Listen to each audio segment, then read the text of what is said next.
Dili lamang kini usa ka selebrasyon, apan usa ka panagtagbo sa kabatanunan na puno sa kusog, damgo o talento.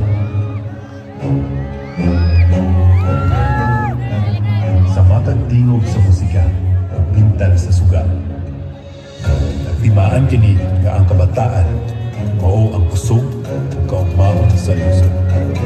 Sa kaniadto, ug ikumpara sa kung lola ang sinugdan og karon, masugya gyud karon. Pero sa una, sa gamay pa ko, sa una nagi mga higante. Gikan sa karaang kasaysayan, hangtod sa modernong kalipay. Ang sinugdan mao ang sinugdanan sa usa ka panaw nga puno sa ritmo, sining ug panaghiusa. But sa pagkakaroon, masugyaw gyud siya ron tungod sa mga LED, music ug sa mga suga nga mas hugyaw gyud siya. Dinhi magsugod ang istorya sa ganap. Uban sa kabatanunan para sa kabatanunan. Ang sinugdanan sa kalipay ug paghiusa sa mga kabatanunan. Contingent number 9, Sining Santo Tomas de Villanueva, Kulturang Mananayaw sa Cebu Technological University, Danao Campus. Of Cebu Technological University, Danao Campus. Campus Director, Dr. Rosemary L. Armasen, REB. Contingent Coordinator, Mikael Dax Barlaan, Victor Lantin.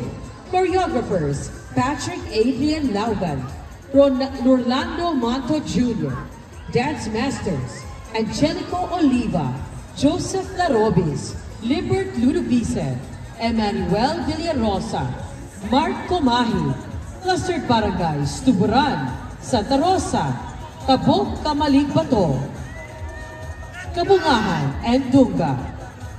Tuburan under Honorable Fergie Fuerzas, Santa Rosa under Honorable Leonida Mata, Tabok Kamaligbato, they're under the Honorable Celestino Cibico III, Kabungahan under the Honorable Darlene May Batikan, and Tunga under the Honorable Dulcissimo Alerta Jr.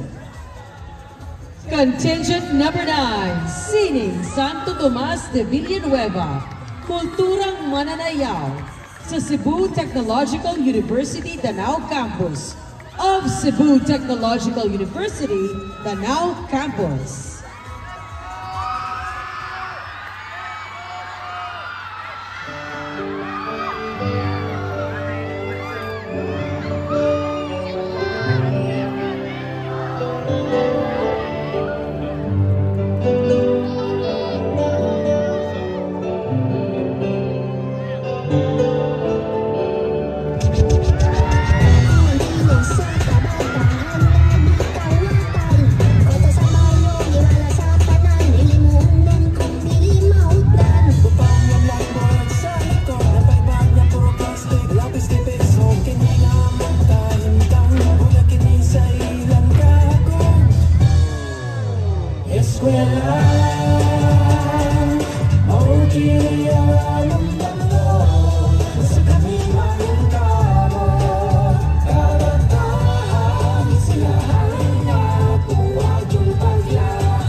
Karansa sa kaugmaon, karansa sa